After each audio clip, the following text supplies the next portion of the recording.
Earnestly podcast coming to you along with old friend of the podcast. It's been quite a while. I would say about, if I'm mistaken, 3 years. Joshua Jacobs, editor in chief of Joshua the Press. What's up, bud? How you doing, man? It's been a while, buddy. And it's funny. We've been trying to get back together and doing this podcast for a while, and schedules, man. I know. No, it definitely. Has it been? I think it might have been almost 4 years, maybe over 4 years, man. Winter No, I 2018. think. Well, I think the pod, if I'm not mistaken, the pod we did was I believe it was in January or February 2019. Could be. Yeah. So it's close to 4 years though. 3.5 years. How's Yeah, everything man. going? How's everything going? The pandemic with you? Or how's everything going in general? Good, man. Don't you see I'm wearing a basketball Hall of Fame shirt? Is that a particular? This is a regular Hall of Fame shirt. Nothing special. I got it. I was up in Springfield. I took my Ah, we took some eighth grade students up from the Bronx all the way up to Springfield, Massachusetts. It's pretty cool. nice. I had to go up there. That's still one of my bucket lists is to go up to Boston, to Massachusetts, and just kind of do some walking around there. Yeah, well, you're gonna the from Boston to Springfield's probably like an hour drive. Springfield's in like southern Mass on the border of Connecticut. Right. But yeah, Right. you got to do both, man. I definitely gotta do. I gotta do that, and I gotta go to Fenway also too. Yeah, That's all. I went to Fenway when I was a camper one summer when I was 12, Mm-hmm. and I didn't really quite appreciate the mystique of it. It was just a game, and there wasn't nearly as much cool stuff um, at the baseball park as there is now. Like now, it's so family friendly. Like you don't even have to watch the game; you just watch your kid Right. doing something. You know. Right. Right. Oh, it was an airplane and someone's flying. Yeah, so thank you. So I am actually currently in the backyard of the back deck of my dad's house on Long Island. Mm-hmm. He lives incredibly close to JFK Airport. I remember when we were kids in elementary school, we'd be playing outside and we would legit like have a tennis ball or one of those blue bouncy balls and Yeah. try and throw it as high as we could to see if we could hit the plane. And some kids really came close. It was incredible. You know those blue Right. bouncy balls where you play peg and suicide? Yeah. That's how you make the kids tough. Yeah, you were in New York for that, weren't you? I don't know if they do that anywhere else. Well, I was in New York till I was age 9, so I left at 89. 89. We're about the So same age though, right? We're about the same age, right? Or close to it. I just turned 41. Cause I'm 42. Yeah, what's your birthday? So May 1st. Hey, May 1st. May 4th would be cooler, but May 1st is good. Mine is Yeah, of July course. 6th. Okay. July You just 6th. you just turned 41 last month then. Nice. Yeah, it was. It was. The running joke used to be I shared my birthday with two very prominent people. One person was the former president of the United States who led us in the war on terror. Who would that be, Ernest? Is that George W? Yep. And the other one was the Dalai Lama. Oh wow. Yeah, but that's not as cool anymore. Bush is out of the picture. No one's paying attention to the Dalai Lama. So now I'll say I share the same birthday as Pau Gasol. He's a year older than me, and Kevin Hart. I mean, Paul Gasol was relevant. I mean, he's still fairly relevant. But I mean, Kevin Hart definitely still relevant. Him and The Rock are funny as hell, though. I'll tell you that. Yeah, Kevin Rock. He and I Rock's mean, so should we funny. dive right in? It makes me think right now. I'm sure you've read that Rock has no interest in like having a conversation with Will Smith. He's like he needs to work out his own stuff. I'm good. Mm. We can go all over the place here, man. But you do have a new Substack. I do. You went from WordPress to Substack. I've had a Substack for 2 years, but I haven't really used it much. I did write a little bit in the first like few months of having it, and then I just like, writing for me is like it feels like a chore. I love writing, but it's the hardest thing for me to do because of the fact that I don't have time to do it. Podcasting is so much easier. I can just come in, give me an hour, go back out. Writing, you have to really mold and sit and but I'm really I'm really considering getting back into it a little bit. But your Substack, just on the press, really enjoying it too recently too. You've been consistent actually with this one the last couple months. Talking about obviously basketball, talking about politics, what the current events is going on. You've been very vocal on there. Thank you. There was. Well, we can discuss about the whole writing process. Yeah. in a little bit, but it's just kind of interesting because I always talked about, and you mentioned it to me, dude, why don't you start a podcast? And I'm like, oh yeah, I should maybe do it. And now it's like I've just been so exclusively focused on writing that I'm not. I would say, yeah, I want to start a podcast, but I haven't done any of the work to orient myself towards doing that. So it's sort of like, Well, quick sidebar, real quick though, on the podcast, because I remember when I first met you, like, was it maybe 5 years ago? And I think you told me that you were still uploading the podcast on your iPad or iPod. oh, I Like, should have it. Let me. you still doing that? You know what I do? I have. If you want to wait a second, what I have is so here's my phone. I legit have like a little phone, like from back in the day, 2008, that I just keep my podcast on. So I upgraded it. It's almost like a second phone. Okay, so you put your podcast on a separate. Why just put your podcast on the phone on your current phone I anyway? too much stuff. I don't want to do that. Okay, you gotta explain this to me. What's the logic of it? I don't understand that. You don't. Oh, I should have brought it out. If I should have known that you were going to ask me about it. I could literally run inside and get it and just show No, it it's to okay. you. That's okay. No big deal. It's just I'm surprised you don't make it as convenient as possible to yourself. Like, okay, it's on my phone right there. I Boom. just, you know what it is? It's kind of like I like that it's separate. Like if I'm listening to a podcast, I don't want someone calling, interrupting it. I don't want. That makes sense. It's like having an iPad in a sense. Yeah, it's like a tiny iPad. Like Right. I don't want those interruptions. I want it exclusively for that, so I can like look through that. You know. No, I get what you're saying. Yeah, I get what you're saying. That makes sense now. I'm not saying the convenience of like, okay, so are you able? You don't have to still go on your computer? And No, I right? don't. I know. Okay. I used to do that. That's what I did. It's upgraded. It's that part was like weird. Yeah, You're right. When I used to do that, that was almost like.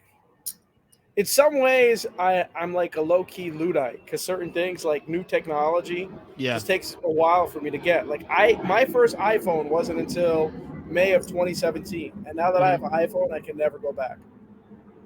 You see, Apple sucks you in, man. Like, and also I remember I legit was scanning a document I needed to send to someone, and I legit just sent it through my Google Drive on my phone.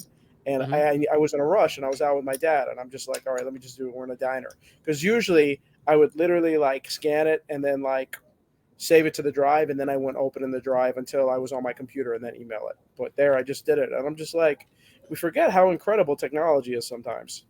I won't lie to you, man. I sometimes feel priced out or aged out of technology. Like I'm someone that's always been fairly with it with technology and whatnot. But the last couple of years, I've started to notice that certain things have come down the pike. Like I'm like, what is this? How does this work? This kind of thing. Like even apps, like you've heard of Discord, right? Discord. Yeah, you know, don't know how to use it. Don't know how to use it. Well, it's funny you say that because I was actually thinking about TikTok, and I'm like, do you have a TikTok, Ernest? That too. Also, I do have a TikTok. I never use it to curate content. I'm thinking about using it in the future.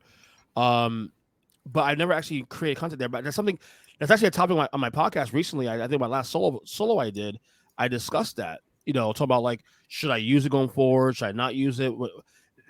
So I'm actually at a crossroads now with technology now about things because right now I'm still relying on the tried and true, the YouTubes and the Twitters and the Facebooks and and Instagrams to an extent. But TikTok is bigger. TikTok is the now. For young people, definitely. It's funny you say that because I have an Instagram and I don't use it. Maybe I posted 3 years ago and I don't really know how to use it. And it probably could benefit me from promoting my blog. I still use Facebook quite a bit, even though that's like for old people now. But Instagram, I'm definitely not utilizing. Twitter is really weird. I like posted a tweet on Twitter, the CNN article about like how John Roberts, how them coming out. Mm-hmm. How the story being leaked of Roe v. Wade being overturned, that actually boxed Roberts in because if that wasn't leaked, Roberts might have been able to turn someone like Kavanaugh. And I posted that and I said, reading this tells me that I feel as if from reading this, the evidence indicates overwhelmingly that it was either Clarence Thomas or Samuel Alito who leaked this. Okay. Well, just from what I see, and it makes sense. Like, why would liberals leak it? It hurt them.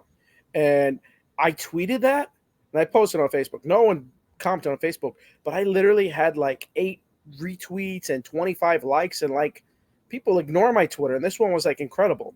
But then even in the Facebook political chat groups, yeah, like the abortion debate has literally brought back like old Facebook where you're like debating and stuff. But you know what I have used to promote my Substack and my writings is Reddit. You said something about Reddit. I actually do. It's funny. I was never part of the whole Reddit thing back in the day. Only in the last like year or so, I've started to kind of like get into Reddit again. I was never really into it, but I've started getting into Reddit a little bit because a lot of like shows and podcasts and whatnot, they have these fan groups I'm kind of interested in too. So I go in and just kind of do little deep dives here and there. It's not that bad actually. It's not bad. It feels kind of like old Facebook. It does. It does. But also it's really weird how there's like this whole karma thing. So it's almost as if like karma's almost designed where if you're a dick on Reddit, you're gonna get negative karma. So it's like weird how it has it like policing itself and stuff. I mean, like down votes and stuff like that. Exactly. I mean, there's certain restrictions in that. I have found that at times suck too. There was a point where I didn't realize with Reddit that everything I post is so easy for people to find. Like you could literally look at my profile and be like, yo, you're just spamming your story everywhere. Like one was like an NBA story about Kevin Durant. And I literally joined every single NBA team's Reddit and posted the Kevin Durant story. And I got banned from a couple of them. They don't like that. A lot of them don't like Spanish. That. But I didn't realize at the time when I was spammed and like I was in a writing group and I was getting arguments with people and they were downvoting me. So the next thing I know is I joined this like free karma group. And I must have spent like good 2-3 hours one night on there just trying to recoup my karma. And I was playing ping pong with this guy almost where I'm like, no, you're the best. No, you're the best. Karma for you. No, karma for you. And it's like an artificial way to bring up your karma. Anybody that really follows Reddit and does it will totally get what I'm saying. Everyone else would be like, what the hell is this karma? I gotta be honest with you though, I don't really enjoy Facebook much anymore. Like I enjoy it for like, okay, families there, whatnot. And yeah, I place my work there. I'll place my whatever I write or podcast there. But it doesn't get much like traction on there, to be honest with you, at least in my opinion. I feel like I get more traction on Twitter, more traction on Instagram. And I feel like Facebook has been aged out. I feel like Facebook now has become, passe, if you will. You get more traction on Instagram, really? I feel like I do because at least with the links, I actually post links on there. I'll occasionally put clips of the show on there too, and I'll just put it on there and let people just like it or you respond to it. I feel like that's more positive. I don't know. I feel like Facebook ever since honestly this goes back to like the 2016 election, and the companies selling out to other companies, for information and stuff. I feel like Facebook has been this really steady decline for the last 5 years. The algorithms are like totally messed up. They totally manipulate the algorithms. Did you ever see the movie The Social Dilemma? I still need to. I actually tried to watch it a couple weeks ago, and it's still not available on any platform for free. It's not on Netflix anymore? No, it's not. You remember the day that you told me to watch the Minimalist thing, and I told you that when I saw it happened to be the very final day of it on the platform. Did you watch it? I did watch it. I made sure I watched it. I loved it. Well, I love those guys anyway. I've been following those guys a couple of years now, and I've really adopted a lot of the principles anyway. For the last couple of years, I'm not. Thank you for the reactions for the Nets. I have a favorite segment. What was your favorite segment? Oh man, Nick Wright was really in his bag, folks. I mean, Stephen A is the one. That's the name brand we'll go to. But once Nick Wright said, "Have you ever been in an escape room?" I was just all in. I didn't know where he was going with it, but I was just all in on that one. So I think Nick Wright. Kevin Durant not in his personal top 15, closer to 20 than 10. Wait, which one was that? Which one was the? That was Nick Wright. He said that Durant not in his. I was Nick Wright on the Dan Patrick Show saying that Durant is closer to 20th best player of all time than 10 because he is the fourth best player of his era behind LeBron, Giannis, and Steph. So how do you get close to 10? I don't know. All right, check 1, 2. We are having some technical difficulties on my end. Hopefully get back to this. I have to edit this really, especially the video part. I'm really concerned about doing that part. Let's see how that works once he gets in here. We are technically still going. We are still going right now. So I got to edit about 10 minutes, 13 minutes of material not used. Whew. It's a pain in the ass. Probably might end up being a video only thing. We'll see. All right, there's Joshua there. There you are, buddy. All right, we're back. We're back. I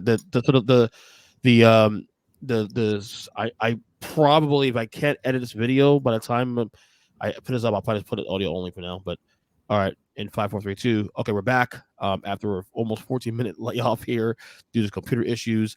We were talking about minimalism, I think, right? Yeah, you were talking about how it's harder to be a minimalist when you're married with kids. Yeah, it is. And it took my wife a little bit. And I'm not to say she's someone that's like a high maintenance person. She's not at all. But some of the things I was learning, about like, kind of being, more direct and more, with things, just trying to be a little more.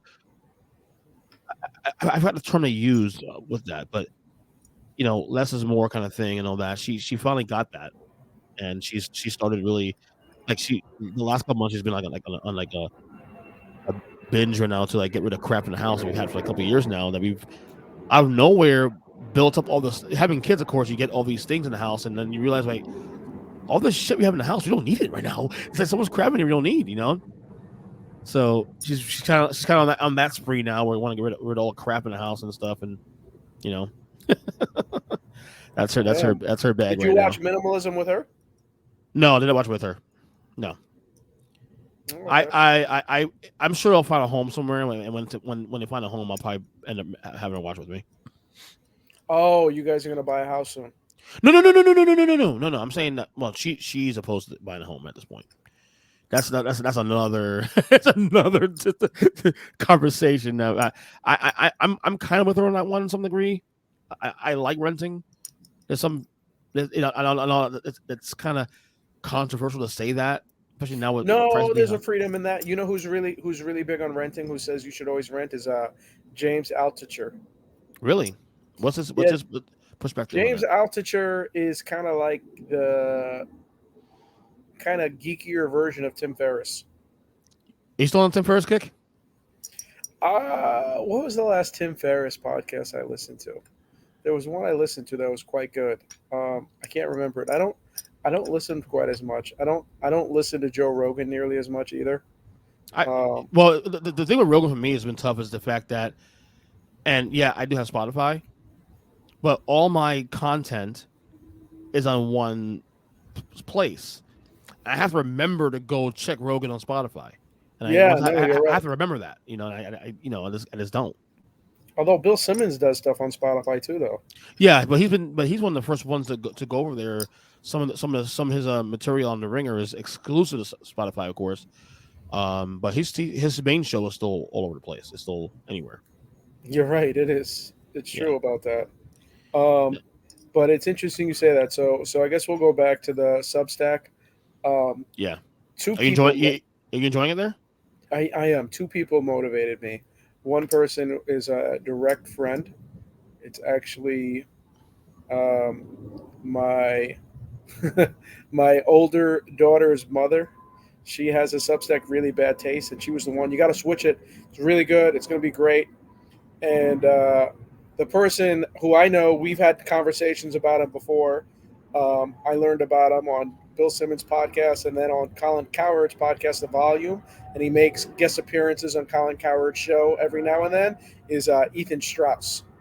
Yeah, he's really doing a number on Substack right now. He's been really a star there. Well, you know what I did was I heard him and I was just like, wow. And I remember I had it in my wish list, his book, The Victory Machine.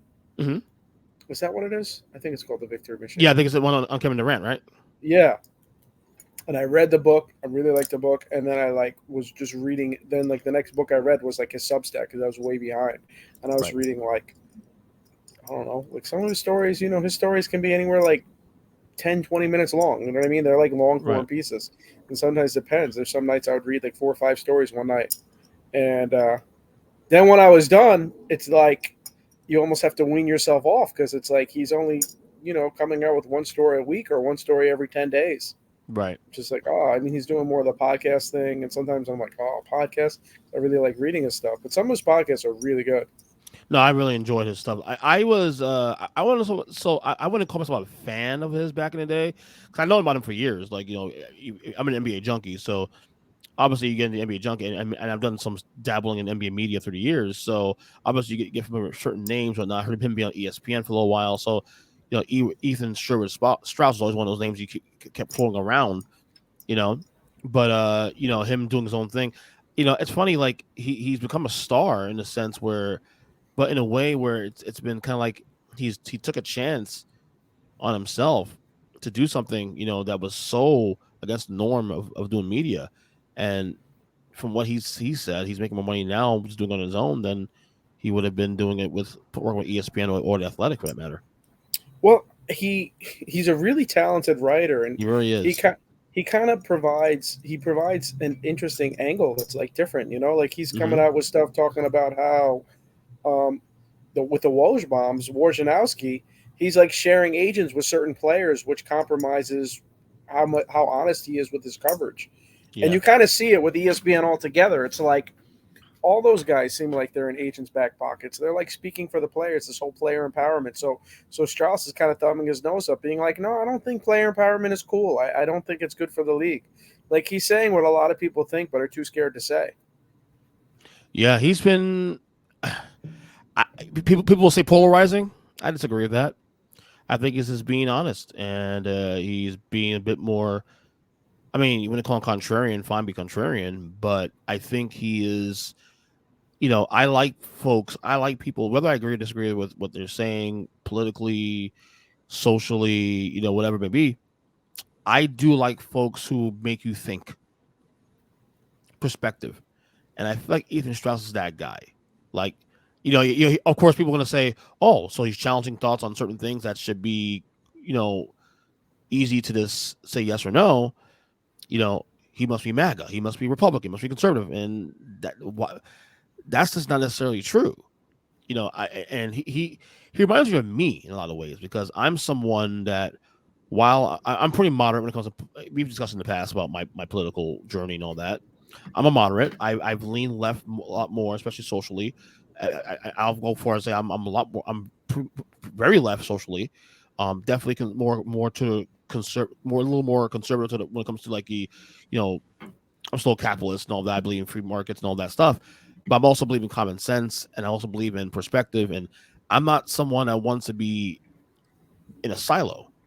In fact, I'm the guy that I was telling my sister this actually a couple days ago. I'm someone that I'm the guy that people say, oh, well, you can't talk politics and religion.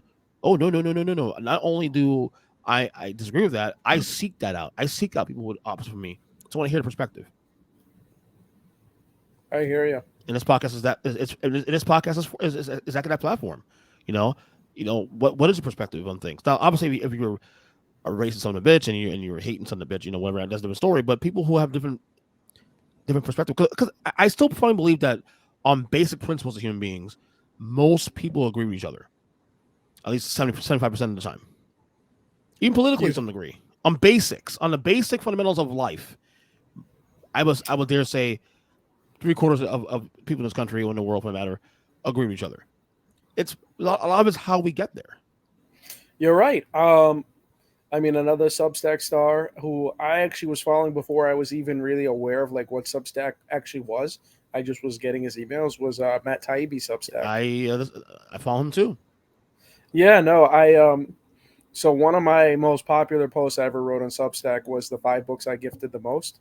Yeah, and one of the books on there was Matt Taibbi's Hate Inc. Okay, which I thought was very good, and he just talks about how the media like just tears each other apart. Yeah. Like he's talking to the point about how the media, like you're saying 75%, and I'm thinking Matt Taibbi right away. I'm like, well, Matt Taibbi would point out that the media's goal is to make sure that we're all divided against each other so we keep on watching the news. Right. No, and, there's a financial incentive to this stuff on both sides. Not as Fox News, but MSNBC too, and CNN. You don't think CNN would love to have Trump back right now in office? You think they would? The ratings are in the toilet right now. The ratings are in the toilet. I know. Dude, MSNBC plays it up. Dude, CNN was hitting record profits when Trump between the time Trump asked decided to run for president, won the election in 2016, and pretty much most of his 4 years as president, they were getting massive ratings. And how are the ratings now? Shitty. How's Fox News ratings? Fox. Okay, so Fox News ratings are always good because they're the only really mainstream conservative like platform in town. You know what I mean? Yeah, we say Newsmax and all those, but they're not mainstream. But how come it has? How come these stations have such an impact? When, in all honesty, like the most people that watch Fox News is like 6 million households. It's more than that, I think. Honestly, I think it's more than 6 million. I mean, it's almost like how it's aggregated and stuff. Though people. But true, but like somebody like Tucker Carlson gets like 2 million, 3 million viewers a night. I mean, yeah, but this is we're in a country of 300 million people. I understand that, but they're still getting. But like I said, the reason why I believe Fox News gets much bigger numbers than MSNBC and CNN is because they're the only conservative platform, mainstream platform out there. Whereas you have, I mean, let's be real. I mean, let's be real. CNN is left leaning, MSNBC is left leaning, not Fox. CBS is left leaning, if not heavy left leaning, at least slightly left. Who watches CBS? It's all cable news now. Yeah, well, that's what I'm saying. But the point is, though, there's more of those on the left side, so they kind of catalyze themselves in a sense. Whereas Fox is the only conservative voice in town. Like I don't count OAN and you have to watch The Social Dilemma. Even just rent it on Amazon Prime. No, I do. I actually meant to watch last week, and then I told you, like, of course, when I tried to, it was not there available. So there's a lot of stuff I'm marking down when I watch and stuff right now. But Ethan Strauss, and this is partially why I renewed my HBO series. HBO series. And if you want to talk about Winning Time, because I literally just binge watched Winning Time. Yeah, I watched it already. What do you think? It's funny. I watched the first episode and I wrote a piece about how Winning Time isn't a winner in my mind, and I thought how it wasn't fair how they disparaged Jerry West. And I was reading the stuff and hearing what Bob Ryan was saying, and I'm like, yeah, screw this show, whatever. And that first episode was kind of like whatever, but my buddy like responded to me, a good buddy who's like very even-handed. He's not like a comic critic. He's like, I can't believe you would write that and you only watch one episode. That's not really fair. And this is like a buddy that would not. It's not like that, because I've had some people that literally have come after me for some of my pieces. Like, it's always, I don't know if you get that though, but the people that give me the most feedback are the ones that want to give me negative feedback. Of course. I don't hear people calling me up, hey, I love that. I mean, every once in a while you get it. But whatever, the negative memories stick with you a little longer. Of course. So my buddy saying this, he really had me pause, because he's a very chill, even-tempered, cool guy. And he's like, and then I was talking to my cousin who doesn't even like basketball, and he's like, I love that show. And I'm just like, wow. So, I'm a teacher off in the summer. I watched it. It was good. It was really good. Quincy Isaiah is like very captivating. Oh, he's so good. So good. But what I want to do now, though, is I want to reread Jeff Pearlman's book on it. And I'm trying to gather information about like Silver Screen, like reading the stories there about what did they get right in this episode, what did they get wrong, because they took a lot of liberties on a lot of things. Oh, absolutely. But if it's capturing, a common audience members, people that don't really care about basketball, who just have a cursory understanding of it, like who LeBron James and Kevin Durant is. Okay, so yeah, no, I'm with you. I binged it and I loved it. Like, did you? So you didn't watch it week after week? You didn't do that whole thing? No, so I watched the pilot when it first came out, and then I got busy. The playoffs happened too, especially as well. So I fell behind. So when the season ended, I just went and binged it in like one fell swoop. How many days did you watch it in? Well, once I got to like from episode 2 through like 10, probably 2 days. I didn't let myself watch, maybe 3 days. I didn't let myself watch more than 3 episodes at a time. It's hard to binge these days. For me, it's hard to binge. I have the worst ADHD in the world, so for me to binge, it's a lot of work.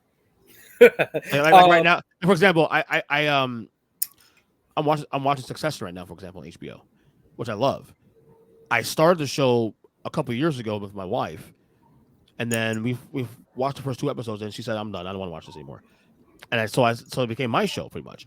But I didn't watch it again until recently. So what I did recently is when I started early in July, I started over like early July, and I had the goal to finish the entire series. Well, not the entire series, but at least where we're at now, season 3. My goal was to finish it by the end of July. I'm not there yet. I'm still in season 2. the end of season 2, but I'm still on season 2.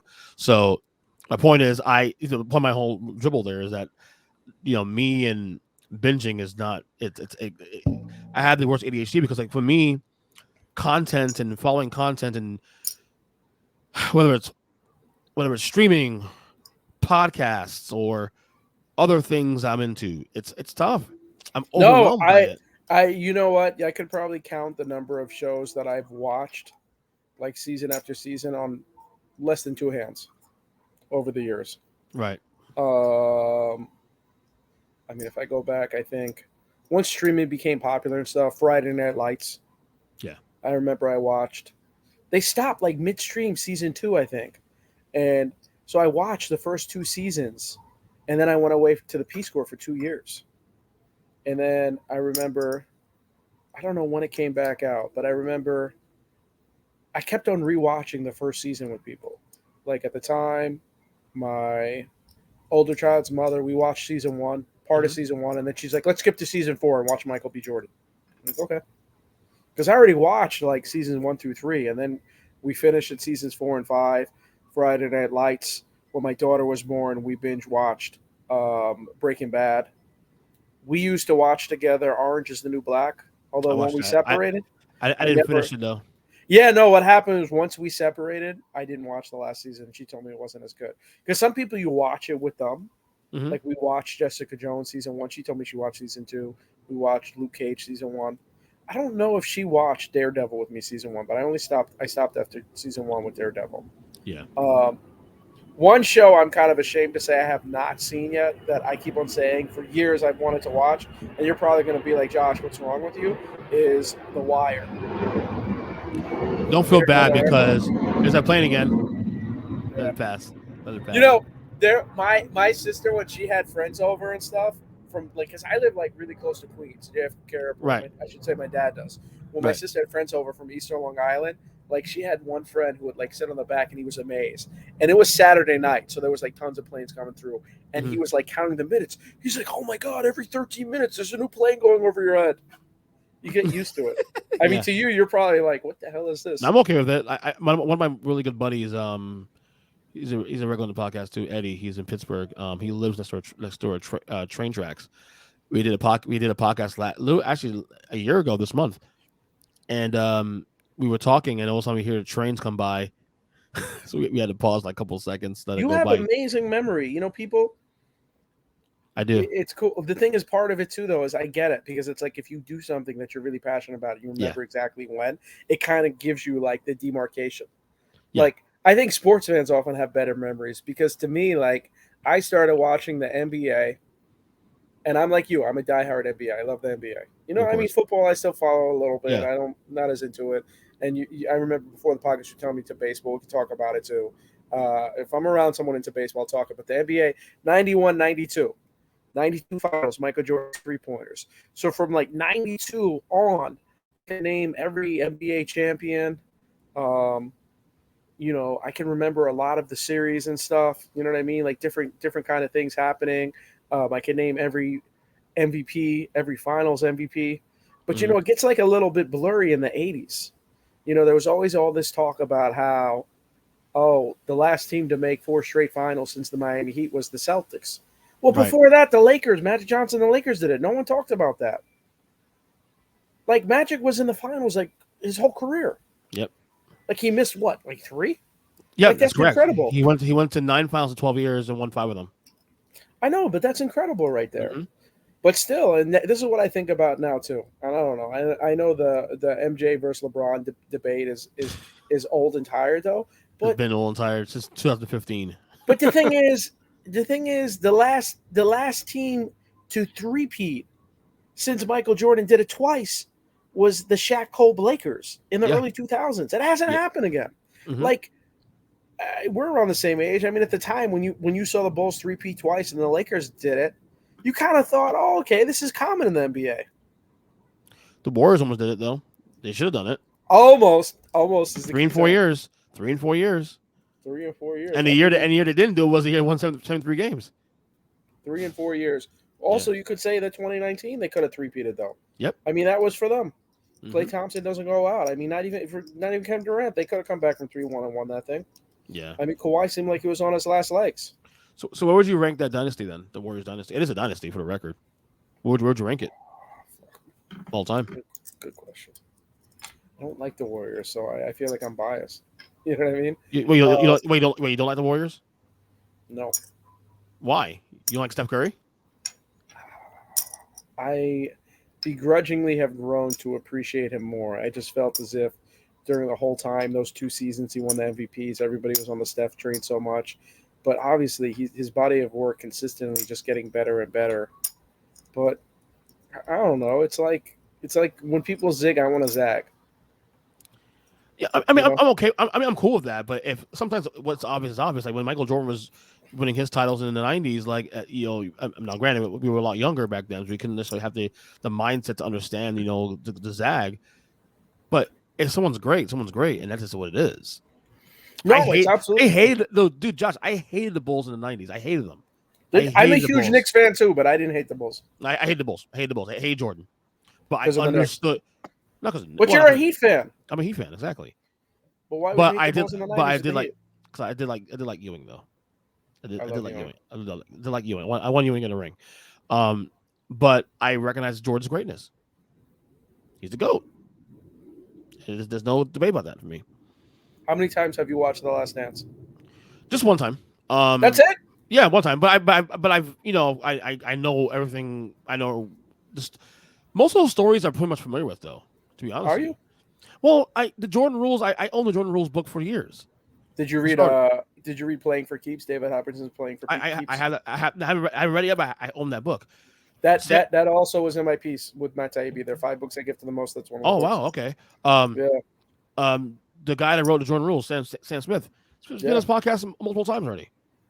So I can't believe I haven't. Forgive me, man. I feel like a schmuck for not seeing that. It was years ago. It was like back 2014, 15. That's incredible. Sam Smith, he did a really good. I couldn't believe, like, sometimes things you don't realize you discover till later. But like, when Colin Cowherd had the Volume podcast, like I was late to learning it. I'm like, oh my god, look at this treasure chest of episodes. And I think I heard Sam Smith interviewed by Colin Cowherd on there, and Sam Smith was like, Zach LaVine is a better player than Booker. And I'm like, what? Right. That noise. You feel me? Just saying. Are you there? Don't tell me I lost you again. Don't tell me I lost you again. There you are. All right, Booker. What's Booker? Devin Booker. Thank you, Devin Booker. Maybe that pause was neither. Is Zach LaVine better than Devin Booker? No, he's not. Yeah, that seemed like such a homer take. Zach LaVine. No, Zach LaVine's. Yeah, I mean, Sam Smith also writes for Bulls.com. So there you go. He still writes for Bulls.com. I haven't checked recently. I know that's a couple of years ago he did. Pre-COVID. There's a documentary on HBO I wanna watch. What's that? And Ethan Strauss talks about it all the time, about this guy who's like a power broker in the NBA, but he's doing it from prison. I heard about that documentary actually. Yeah, that was another reason why I re-upped on HBO. But then we just started talking about Winning Time. I want to watch that. Really want to watch it. HBO, like we already said in my household, like if you can only keep 2 streaming services in the house, HBO's 1 and 2 we're keeping. So really, of course, HBO and Peacock. And that's only because of WWE. That's right. I was ready to give up HBO, but the thing is, I'm on Hulu, and these next 6 months, and they're giving me such a sweetheart of a deal on Hulu. Like they find ways to keep you. They do. So like, it's funny you said that. I have, and it's funny. I actually did a breakdown on this podcast like a couple of weeks ago. So balancing streaming services, for example. So I have Hulu as well too, but I pay $40 a month because I have Hulu and HBO in a bundle, and then I added Showtime recently too as well for like $4 a month for the next 6 months. So I'm paying $40 a month right now for all 3 right now. Do you have Disney Plus? I have to. I have 2 kids. Yeah. Did you notice that they have all these ESPN 30 for 30s on there now, though? I didn't notice that. I rarely ever go on Disney Plus. The kids use it. I don't really use it that much. They have a ton.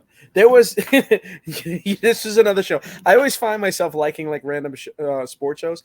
I did watch that season of the Mighty Ducks on Disney Plus. Oh, okay. Yeah, that's cool. That was, I mean, it's a kiddie show. There was another kiddie show I once saw, The Kicks or something, on Amazon Prime. Right. And it's about like this girls' soccer team, high school soccer team, how they moved from Connecticut to California. And season 1 left you on a cliffhanger. And I looked it up. I'm like, where the heck's season 2? And it's like they discontinued it. You know? No, I do have it though. But I don't. I'll be remiss if I said I watch it for myself as much. I don't watch it for myself hardly. I've if anything, I'm an HBO nut. I'm Peacock mainly because WWE.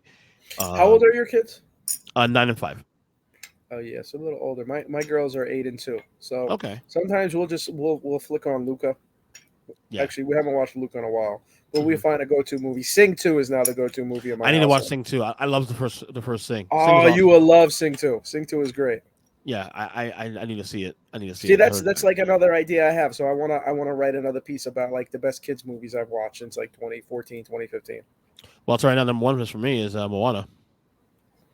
Really, I've got my little one loves Moana now, but Yeah. I'm a little bit partially because she looks like Moana, but you know, Yeah. a little tired of it, you know. Oh, of course, So, we overplayed it. My kids like to overplay things, and they get out of style, and then we move on to the next thing. You know what I mean? they like Maui, huh? Oh, they love Maui, but they love Maui. They love all that. I mean, it's been a little while now because they kind of got out of that a little bit now. Because they're getting older now. They're diversifying a little bit. They're actually getting to the older stuff now. Like if they were getting to Chip 'n Dale and DuckTales and. Oh, this is another thing. This is always great. Like when I'm doing stuff around the house, my little daughter on Disney Plus, she actually likes The Simpsons. Really? You know what it is? She's someone that really likes to observe people and stuff. Like she's someone like you know how like kids are. They're very different. Like my older daughter, she wanted to dominate the TV, so she didn't always have the iPad when she was little. So it's like she wanted stuff on the TV. Like Sophia the First was on all the time. Certain movies. She's still obsessed with Zootopia to this day. But my little daughter, she doesn't care as much. I mean, she loves Sing too, but she's more into like getting into things. Like if she sees like a bunch of stuff on the kitchen table, she'll want to crawl on the kitchen table and like knock it all off. You know? I actually remember the first time I had it in a podcast back in 2017, and I think your older daughter had like a fit at the end of the show. Yeah, you know what happened was this is where co-parenting sometimes complicated because I had that day cleared for you, and I was off that day, and next thing you know, my older daughter is at my house that morning, and her mom's like, "You got to take her." I'm like, "Yo, you can't give me the morning," and I guess you know who won that one. Yeah, so no, we at least still got 45 minutes of content in it, which is good. I think it was like 33, and then you played like 12 minutes of a punk rock song. No, not true. Not at all. No, really? Not true. No, I gotta look that up. I don't remember. No. We actually allowed it. What I did is that whenever you would stop talking, I would mute your mic real quick so it wouldn't cut through. I'm talking. Then once you were talking, I would unmute your mic so you can talk. But 10 minutes. We got about 10 minutes of extra content, and then like she kept yelling, saying, "I gotta go, I gotta take everything." It's like, okay, no problem. Because, but I can relate though because that entire episode, I was holding my then 1-year-old. I remember that. No. My point, he wasn't even 1 year old. He was still like 5 or 6 months. Oh my god. Yeah, so I was holding him in my arms meantime too. Because I was asking him, I'm like, "What is that breathing? That labored breathing?" You're like, "Oh, that's just my son." Yeah, his baby said, "Yeah, dude, listen, you." I remember those days. Even today, he'll. I mean, right now he's asleep, but he can any minute walk out of this room and pop in this room right now. It's happened so many times. And I'll hold him. Your older son sleeps through the night. The little one doesn't. Yeah, the oldest one's for the most part sleeps through the night. Yeah, I know. Isn't it a cool seeing them interact? They're best friends now, right? So was that your sons are best friends now, aren't they? Oh God! Oh my God! They're tight. Yeah, that's what I see with my girls. Like now, my little one, she knows how to play fight with my older one. It's like the most hilarious thing in the world. That's all they do. Like they're best friends, but then they get sick of each other, and then they love each other. They sick of each other, then they love each other, and like it's like one of those that's the circle. And as a father, I want to see that. I want my kids to be close because I mean I am close to my siblings to my siblings some degree also too, some degree, not all of them. Like I'm closer probably to my sisters. You know, how many siblings do you have? Well, okay, so my mom and dad never got married. They never got married, so they had me, whatever. So I have on my mom's side. Now, obviously, they're all halves, you know, obviously, but we don't do that. So I know on my mom's side, black families don't do that. I know. Yeah, either you're in, you're out. Yeah, So I have two brothers, one sister on my mom's side. On my dad's side, I have one brother, one sister. that's cool though. Yeah, So you're the only creation of both your parents. yeah. It's funny though. In retrospect, I kind of like that. I know it's cool. I I mean, stand out. there's advantages. You know, I stand out. my the pandemic hit, Hmm. and my older daughter kind of on her mom's side of the family like has two brothers now. Hmm. Like you said, well, two stepbrothers, but two brothers. They even say, "Oh, that's my sister," and she has a little sister from me. And it's like for 6 years she was an only child, and now next thing you know, she has these two brothers, one older, one like pretty much her age, and a little sister. And then my little one, when she's with her mom, she's the only child. She's like totally doted on by her, which is awesome. Right. But still, she has like the totally only child baby, and I'm like, I always say to her mom, I'm like, listen, she's the baby when she's with me, but at the same time, she's has another sister too. So, like she has to share the pie. You know, Right. Right. like it's different. Even though she's, I let Ava know. That's my older one. Ava know, being like, hey, that's your baby sister. You got to look out for her. You can't do these things and stuff. But at the same time, they got to learn how to share. Yeah. So it's Same sort of like thing. she lives in like two worlds. While Ava is like her world was just completely rocked at 6, where she has to share everywhere. Right. How was it going through a pandemic with young kids? Because it was challenging for my end. I'll say that right now. Stressful. Ella's the little one. She was literally born 3 weeks before the pandemic hit, and then my Ava's mom got long COVID. She was sick for a long time, and Right. no one knew anything. I was just isolated with Ava for a long time, so I didn't get to see Ella much at first, and that put a real strain on my relationship with Ella's mom. And I don't know. Hmm. I guess we weren't ever really able to fully bounce back from that. Right. So it is what it is. But it was very stressful. Um, I was actually just thinking how this is. I mean, I guess last summer things were coming back to normal, but this is like the most relaxing summer I've had in years. Right.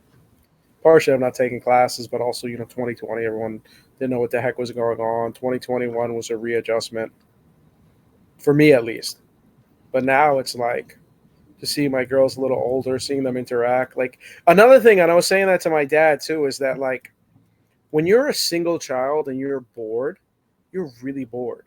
But when you have a sibling and you're sitting around and you presumably are bored, you're bored with someone else. And it's not boring at all. Like last Saturday, I was in the park with my daughters for like 3 hours. And there would be times where they would play with each other and then they would do their own thing and then they would play with each other. So it's like any like lag time, usually they'd be like, all right, I want to go if they're there by themselves. But now, like a lag time, they would just find each other and play with each other, and then they would go back to doing like their own thing. Does that make Yeah. sense? No, it makes perfect sense. My kids, mainly my oldest one, it impacted him the most. My oldest son is an extrovert. He is out there. He's a very friendly kid. Likes to be around people. So being Sounds like you. isolated, yeah, him and I are the same pretty much. So him being stuck and doing virtual schooling for about a year or so was not good. It was not good. His grades suffered for a little while too, especially his focus wasn't there. He has ADHD, obviously, just like me. So it was one of those things where like it honestly took us getting COVID in early 2021, January 2021, to say, you know what, we done all we could do. We've been wearing masks, we back, all this stuff, and we still got sick. Sent him back to school, and his grades got better. You know, I mean, not to get political here either, too, though, but it had been tough also being in New York, and at least from where I'm standing the laws and the kind of how the rules were in New York at the highest points of pandemic being Um, so strict. it's interesting, and I actually some of my earlier pieces I wrote about that, about Okay. how like this was the first school year, like the actual school year post pandemic where everyone's back to school, Yeah. um, and how because I taught 2021, the pandemic school year. I was teaching. It was a hybrid model, so I would have kids. They would. How did it work? Forgetting now. See, in some ways, the distance from it is good. So I would That's have good. Yeah. kids that would come. Yeah, that's what they did. So one group, cohort A, came on Tuesday, Wednesdays. Cohort Okay. B came Thursday, Fridays, and then they alternated Mondays. Especially when there was a break, the Right. Mondays were always screwed up. There would always be a random kid from the wrong cohort there. And sometimes the assistant principal would let the kid just stay. Oh, okay. You can sit in the class or just sit in my office, whatever. The teacher doesn't want you there. But only like 40% of the kids opted for the hybrid model. They're in school. I would still say on average only 2 days a week because literally we didn't start the school year till October. And then Thanksgiving time, we shut down again. We were remote through This is the past February. year or the year before that? Yeah, the year before, the February Okay. break. This year was just a regular school year. Okay, good. We were just encouraging kids to get vaccinated and stuff. And like what started to happen is that school trips were happening and some kids couldn't go if they weren't vaccinated. That was the greatest motivator for kids to get vaccinated. I mean, we don't have to discuss the merits of vaccination. There's some guy on Substack. I always see his post too, and he talks. I'm pro-vax. I mean, I had questions early on, but no, but it's interesting because there's a guy like on Substack, and he writes all the time about how he finds vaccines kind of like ridiculous and everything. Different things I heard. This is where, and forgive me for zigging, I'll come back to it though. But this is like where, like I was just saying, I don't listen to Joe Rogan as much.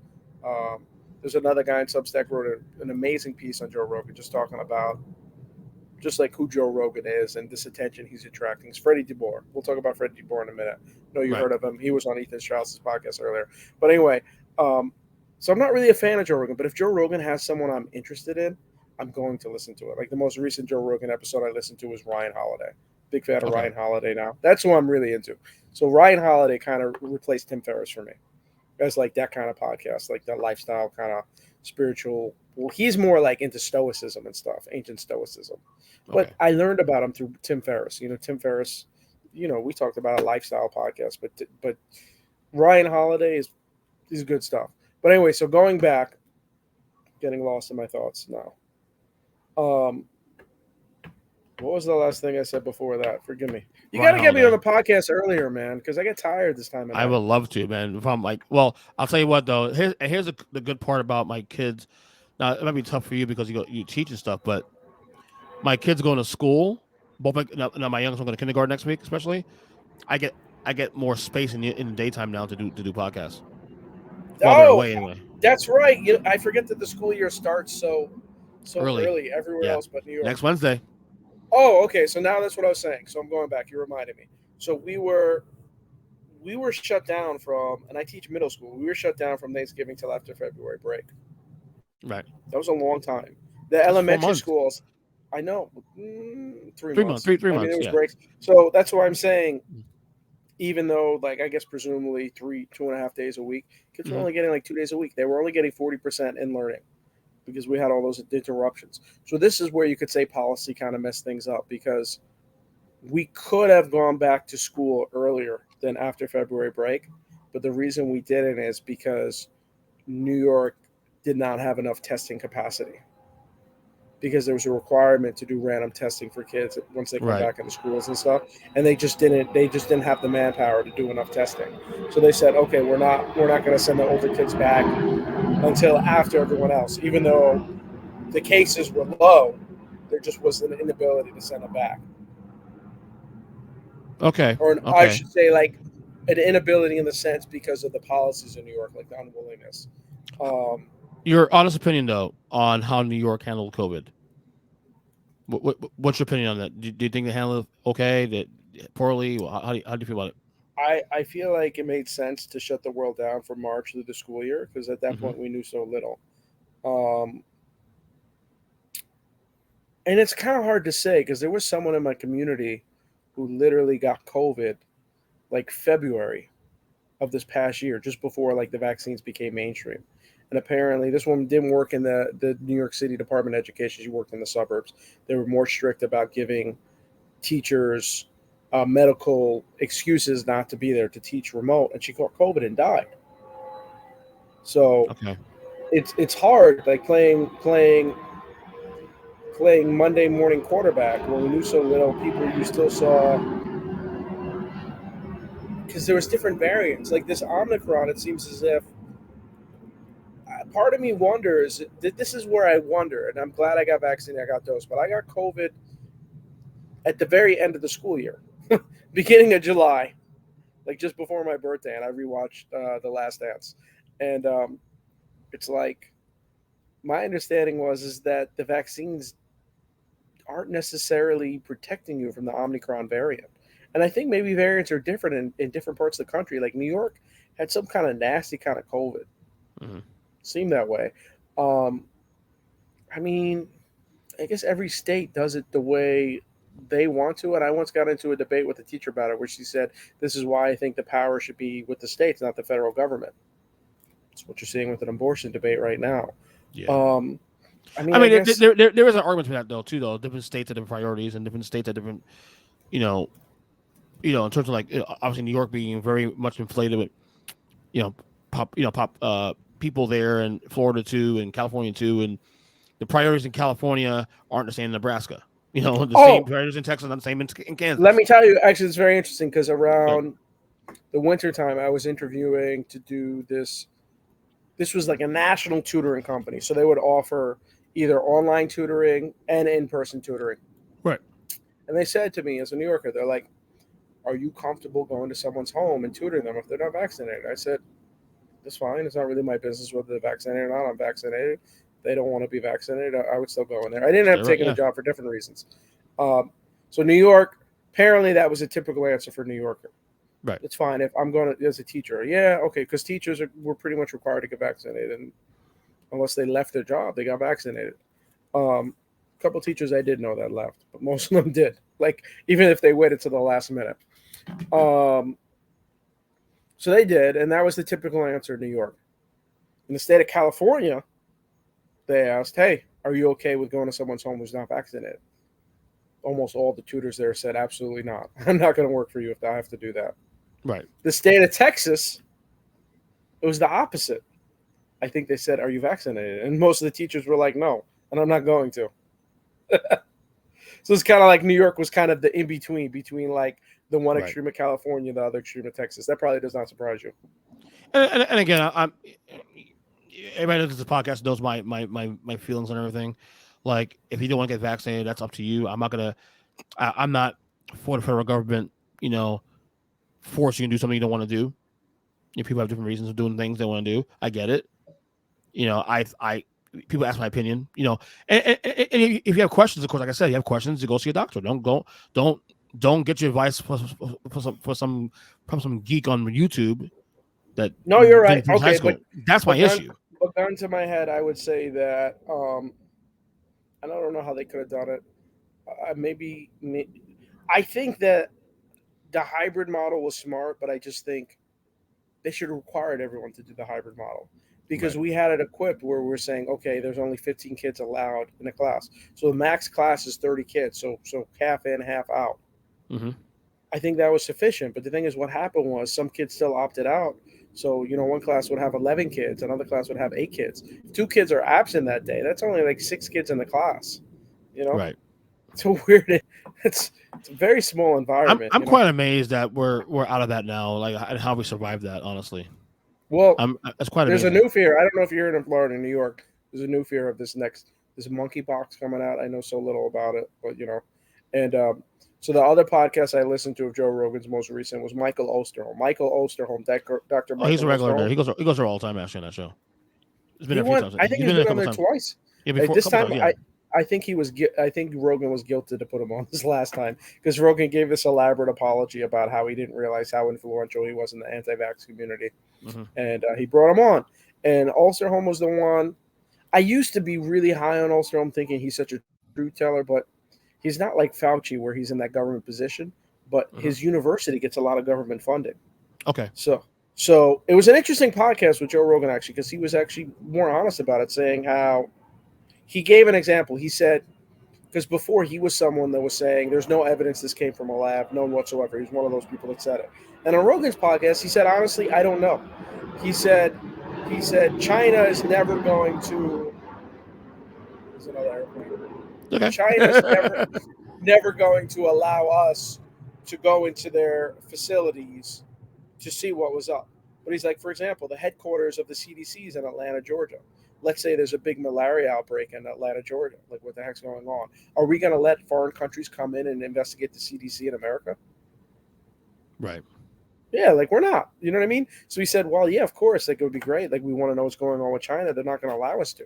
So he's like kind of being more forthright. But what else he also said was interesting. He was talked about like different vaccines provide more durable immunity. Like, I guess the Johnson & Johnson. I've heard things like some scary stories about more side effects, but apparently that provides more durable immunity long term. He said that when you get COVID, that's the equivalent of getting a dose. So it's like if you got 2 doses and you got COVID once, that's the equivalent of getting boosted. So I had COVID, Uh-huh. and I had COVID before, Uh-huh. and I had the vaccine. I had two stabs of the vaccine. Uh-huh. So But no I got booster, boosted. right? So, no booster yet. No. Well, there you Not, go. In a way, you were boosted because you had COVID. Right. Not against getting a booster for the record. I'm just saying that I never No, made time I to go get it. understand that. I mean, because I'm like thinking about it, they might be providing this booster later, and I'm like, I already got COVID. I'm like 4 times now, 4 times protected. Plus, I hate needles. Yeah, I fucking hate needles, dude. But the thing is, at the same time, you have people that had long COVID. Like Ava's mom had long COVID. Like she had a lot of COVID in her. She was sick for like 2 months. Mm-hmm. There's like these long haulers. Like people react differently to it and stuff, you know? Yeah. But I kind of wish that we stuck the hybrid model was actually a real hybrid model where kids didn't necessarily were able to just opt out. But one teacher raised a point to me. She said, and you probably understand this, having your 2 sons there, but some of these middle schoolers in particular, they originally signed up for hybrid, and then mom and dad were like, you know what, your little brother and little sister, they're home all these days. I can't rely on you not being there, so you're going to do full remote so you can watch your little brother and little sister. Right. Like free healthcare and stuff. But that wasn't good for them. It really wasn't. I mean, the 7th grade class I taught this past year, was one class in particular, like 90% of them like were fully remote all year, and it's like they had the majority of 5th graders because it's like they never finished 5th grade. Right. Like the gaps in learning, it's really, like people say, like there was an article I think in the Atlantic Monthly saying how this was the policy decision on remote learning was as big of a disaster as the Iraq War decision. Some people really pushed back. They found that very controversial. But I'm like, that's an interesting take. I think there's something to that. And back to your point about why I, too, am a fan of Ethan Strauss, because Ethan Strauss is willing to touch the third rail and have these kind of difficult conversations a lot of other people are scared of, as is Matt Taibbi. Even though Matt Taibbi, I mean, he's, the gonzo journalist. This is my breakdown of it. This is where, and I know you're an independent. I am self-identified Democrat. I just picked a side in a party, but that doesn't mean that they're not above reproach, though. This is the problem with MSNBC. Matt Taibbi is actually blackballed from MSNBC. He hasn't been on there in years. Yeah, he's blackballed. He talked about it. But he's been on Fox News a couple times. Same thing with Glenn Greenwald. Glenn Greenwald is similar to Matt Taibbi. I'm not as big a fan of Glenn Greenwald, but he's interesting. I've heard him on Joe Rogan's podcast, or I used to listen a little bit more to Matt Taibbi's podcast. This is what happens is like with Glenn Greenwald and Matt Taibbi. Let's say they agree with the Democratic Party, the platform, MSNBC, all of them, on 7 out of 10 issues. But they might vehemently agree with them on 3 out of 10 issues. MSNBC is like, screw you. We don't want you. You're not. I can't stand that. I can't stand that. Liberal. Well, this is what Fox News does, which is smart, but at the same time, maybe it's not always ethical. They'll just ignore the 7 things they disagree with Matt Taibbi and Glenn Greenwald on, and they'll bring them on their show and just discuss those 3 issues and pretend those other issues don't exist. Can I argue that Fox News is probably a little more fair and balanced, and not fair, but maybe more balanced in terms of like who they're bringing on there? This is why. Thank you. This is my next point. Some people say, and I've heard different arguments, because the 2020 election, I had a good buddy that he's a journalist. He's a good buddy. He lives up in New England somewhere. He does. He'd be mad if I called him out. Whatever. If he ever listened to this, he lives in New England somewhere, and his longtime girlfriend / wife never voted, but she was motivated enough to vote in 2020 because she couldn't stand Trump enough. Okay. Kind of reminds me of your wife, because I think you told me your wife used to be very apolitical, but Trump kind of turned on the Jets She for her. she always kept a 1 foot in. Like she was going on, but she was never really heavily into like the day-to-day stuff until like No, 2016. I got you. So anyway, 2020. So his wife voted for the first time in her whole life in 2020 because she felt like we had to get rid of Trump. She said to my friend, she said, "Listen, if you vote for Trump, we cannot be together." So you know what he opted to do? What was that? He stayed home. He didn't vote. Yeah, he said, "I don't want there to be any evidence. I'd rather just stay home." Right. I thought that was beautiful. That shows his love of his wife. I spoke to one friend about it, and she's like, "That's terrible. People influencing it." It's like, what's family for if you can't influence how people vote? 2016, my dad was not a fan of Hillary Clinton. I got into a lot of arguments with him. I wasn't either though, but I still voted for her. Yeah, but he was sympathetic to Trump. There was something about him that he was kind of intrigued by. Right. But he promised me and swore up and down that instead of voting for either of them, he wrote in David Petraeus' name, General David Petraeus. I mean, that's a whole nother story. I don't think he knew about David Petraeus, about how he like disappeared off the face of the earth because of espionage or some kind of affair with a spy. But still, he did that out of respect for me. Right.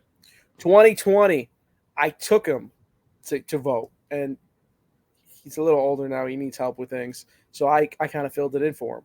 And my uncle was saying he wanted to prosecute anybody who voted illegally. I'm like, hey, uncle, why don't you send me to jail? I pretty much voted for my dad, like as a joke, like busted his balls, you know. And he just kind of laughed, and it was whatever.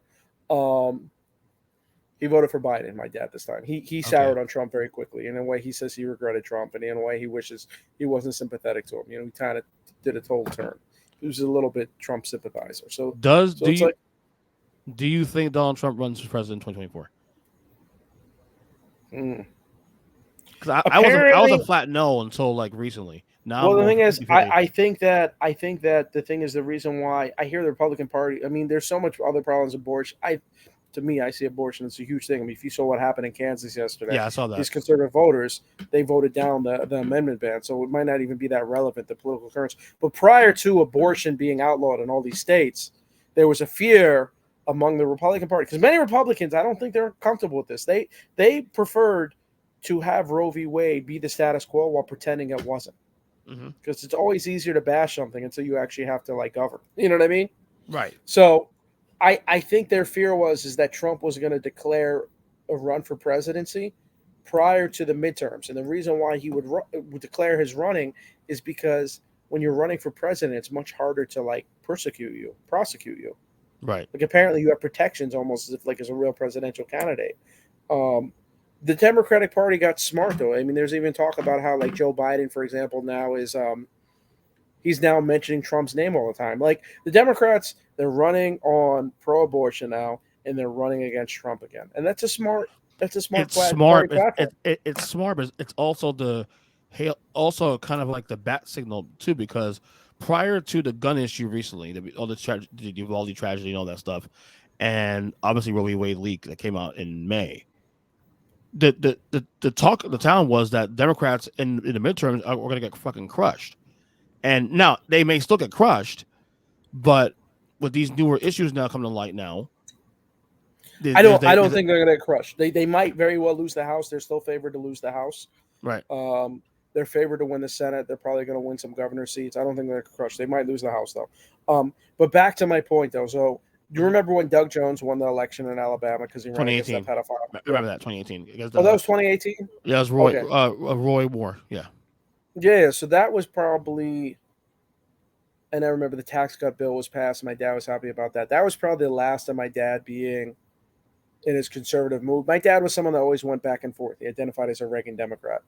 He voted Democrat one term, Republican another term. He voted if I was old enough, I honestly would probably have been in that same. Yeah, that's what I'm saying. Thing. The Reagan Democrat. I'll raise another point, but I remember the night Doug Jones won. This is why Fox News is. I mean, there's an assortment of reasons though, but I remember it's the biggest news on Facebook. I mean, my dad was active on Facebook then. He was posting stuff that Newt Gingrich was saying on Fox News that night. And I looked at Fox News. I'm like, this is what's happening here? And I'm like, this is crazy. Fox News totally ignored that race. This is why Fox News is not fair and balanced, because they'll just ignore stuff. They won't even acknowledge it. They do. Well, like at least MSNBC, while they might blackball someone like Matt Taibbi, they'll like report stuff that's actually happening though. You know? Yeah. Oh, you know what's funny? Take a look at this letter, like you said it. This says famous quotes. I guess we're not going to do this video, but it says famous quotes. Ronald Reagan. Oh wow. Republican elephant. That's funny. So that's funny right here. Yeah, that's awesome. So I didn't know this. I just found this letter randomly. Go ahead. And but to your point. So anyway, so now instead, I remember Chuck Todd said this shortly after the 2016 election. He said, this was 2016, so obviously the currents change all the time. But right after the election, the diagnosis is you had a lot of Obama-Trump voters. And the one state that was the epitome of the Obama-Trump voters was the state of Iowa. Iowa, 97% white. Obama won Iowa both terms by 4 percentage points. Mm-hmm. Trump won in 2016 by like 4 percentage points. I believe he won in 2020. And obviously the calculus changed, but in 2016, people were making this calculus of the Obama-Trump voter, which is kind of similar to like your Reagan Democrat. Right. So,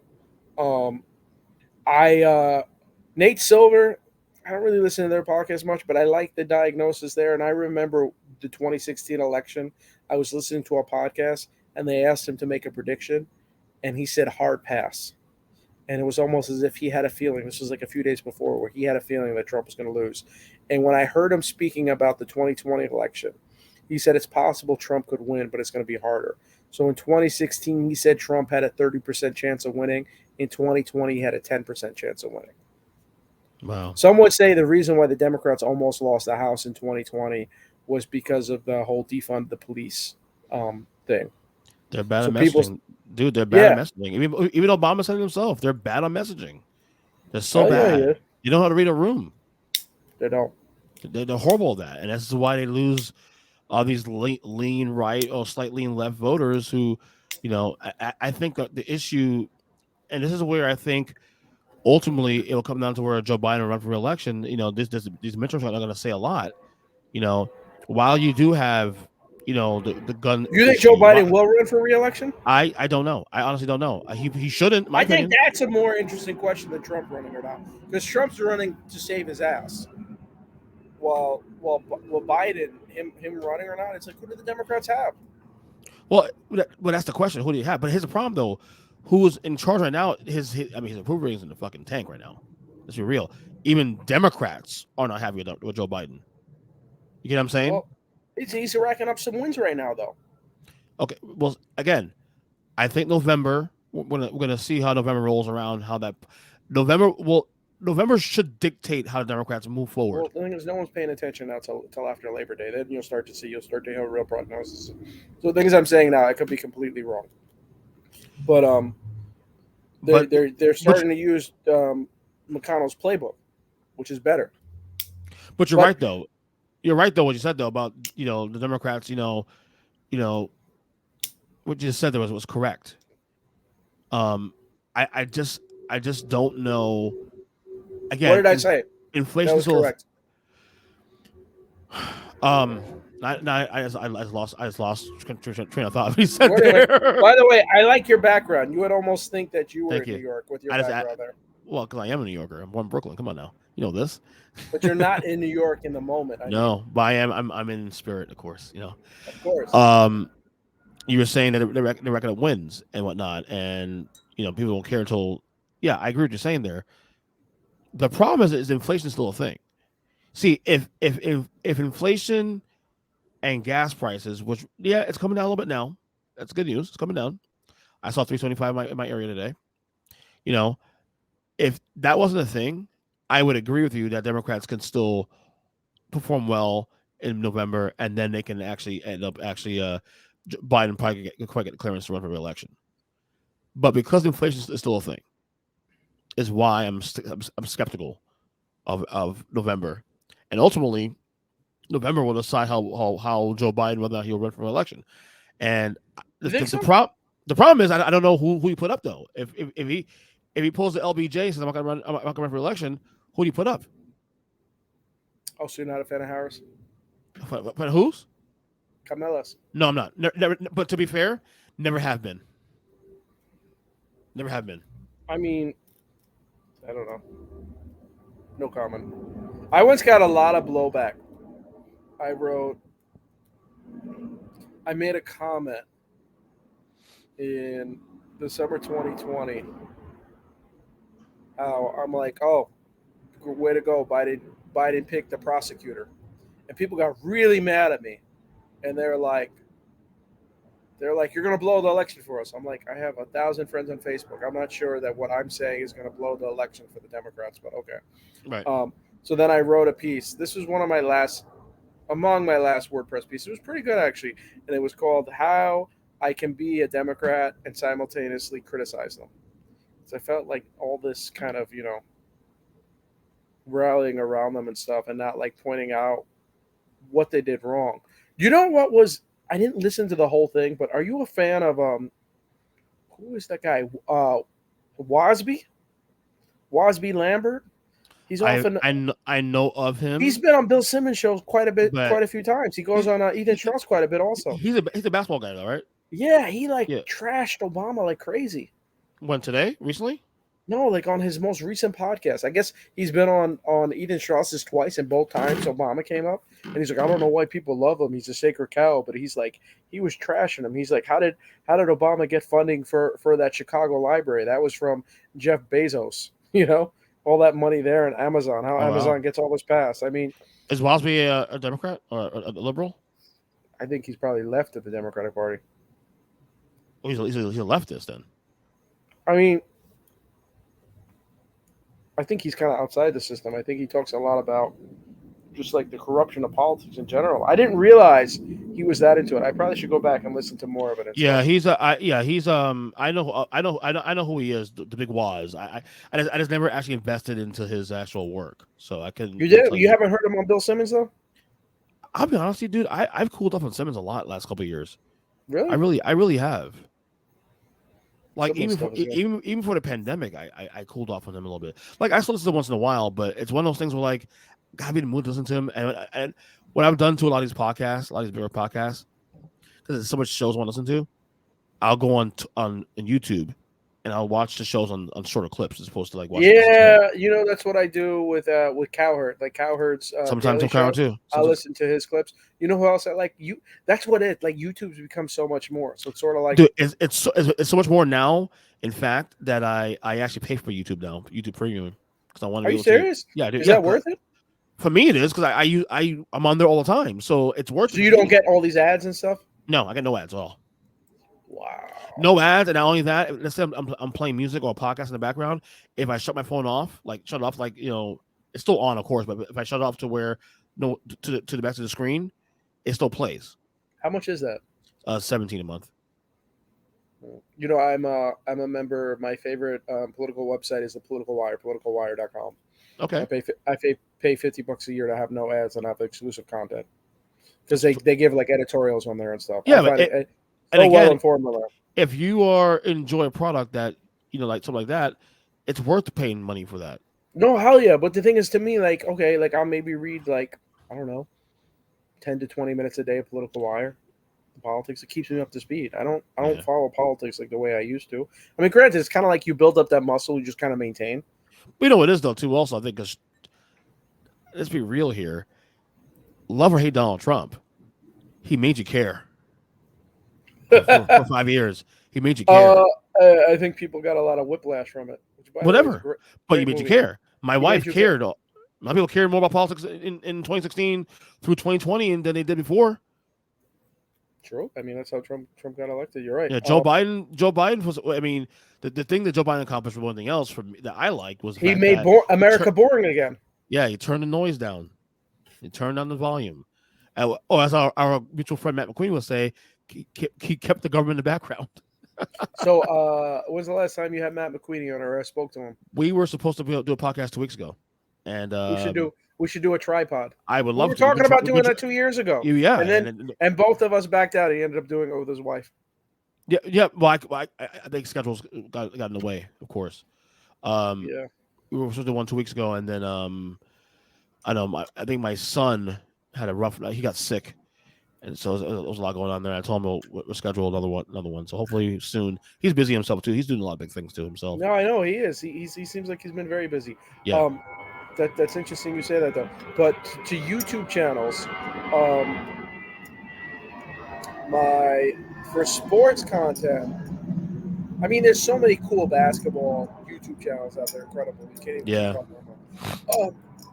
I don't know if this was free though, but one of Ethan Strauss's best pieces was on just talking about YouTube stars and how he said he was embarrassed, but he didn't know who Jimmy High Roller was. He's like, I was a freaking NBA reporter for years, and I don't know like the biggest NBA YouTube content producer, Jimmy High Roller. It's awesome. And then he talked about Mr. Beast. I had no idea who Mr. Beast was.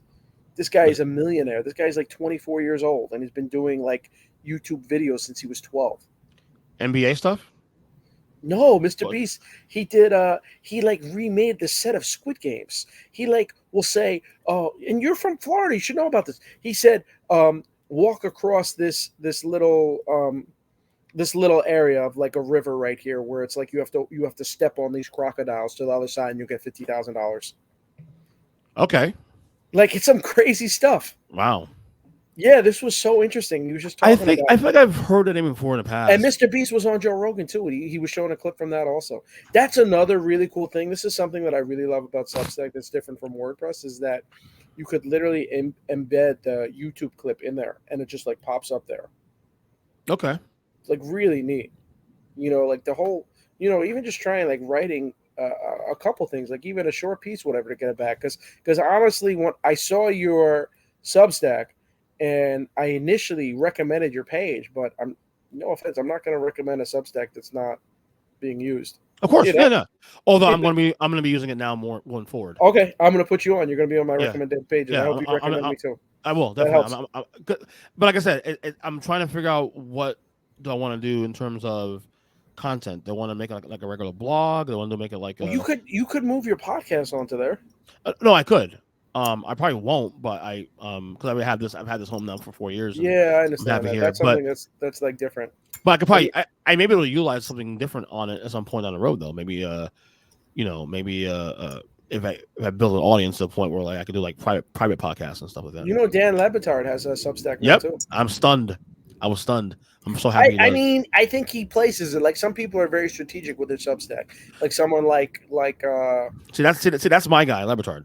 That's the one sports show I listen to every single day, no matter what. Oh, you listen to it every start to finish? Yeah.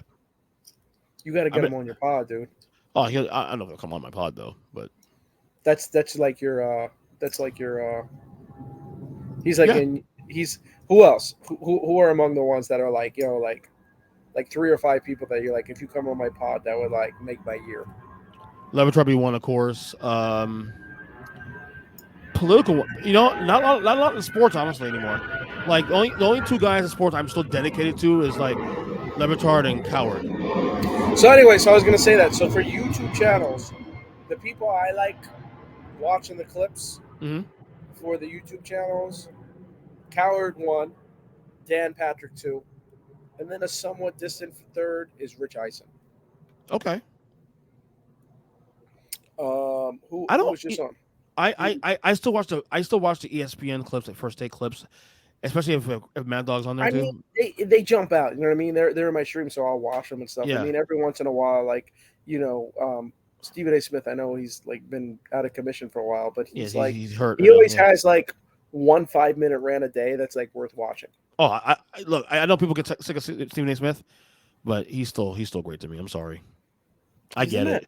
He's entertaining. He's entertaining as hell. Oh yeah, he's entertaining and stuff, you know. But I really like Lebitard's video. It was really interesting how it was a video and an article where he was talking about Kyrie Irving, how we should give him a break. But it's like, what do you expect? You know, no one gives a circus a break. Right. Exactly. It's kind of neat. So before good. No, I was just saying but that's interesting. Lebitard. So going back to political figures, how do you like your governor of Florida though? So I'm gonna be honest. I've been saying this for the last 2 years now. I like how you handle COVID. I agree how you handle COVID. He wasn't as much an idiot as Greg Abbott was in Texas. But I wish he would go away from the culture wars.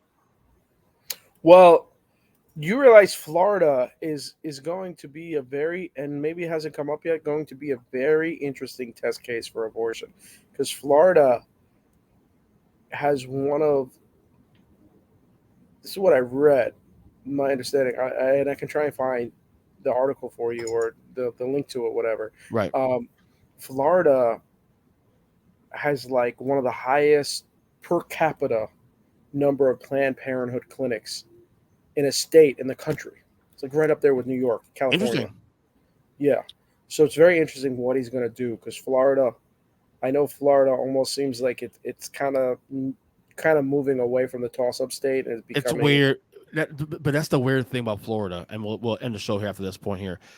Florida, policy-wise, is moving progressive. We got minimum wage raised in the election in 2020, $50 an hour. That got approved. We're right now we're recreational marijuana about to be medicinal pretty soon. So there's a lot of things that are considered progressive leaning issues that Florida is now moving towards but yet they still vote red locally. They still vote red for the state. And I think that's much bigger than I think the problem isn't necessarily a liberal and conservative thing. I think the issue the Democratic Party has no presence there anymore. It has no presence. I mean, in other words, the Democratic Party, I think there's people who have lost trust with the party that, would vote Democrat normally because of the social issue, especially. But let's be real here. The Democrats have lost a chunk of the middle class. Not just in Florida, but nationally too. They become a large part an elitist party. I mean, I can't really argue against that. But that is interesting what's going to happen there. Dan Lebatard was on Ethan Strauss's podcast recently too. And vice versa. Oh yeah, that's right. Yeah, I guess you heard that one. You heard Lebatard. I guess you heard Strauss on Lebatard. I didn't hear that one. I heard Strauss on the Lebatard one. I need to hear the other one now, but I got to pay for it. Yeah, I know. Which I might do. I may. But I find that interesting. I almost wonder, like, is it worth it to Strauss to have his podcast behind a paywall? Like, why doesn't he just get ads? Maybe somebody's concerned about because he'll make some interviews and podcasts available to listeners, the free subscribers, and the other ones not. I don't know how he decides that. Yeah, no, you're right. You're right. Anyway, if we're gonna wrap this up, like you said, you mentioned my Substack. You can find me, Josh Press Jakes, on Substack, or you could just look up on Substack, Josh Off the Press, Joshua Pressman Jacobs Substack. There's different ways you can find it and stuff though. But I enjoyed being on your show today, man. This is a cool conversation. It's been 3 years. But hopefully we man. can do it again soon and do it more like earlier in the day when I'm not like. Yeah, exactly. I'm with you there. Yeah. Good job, buddy.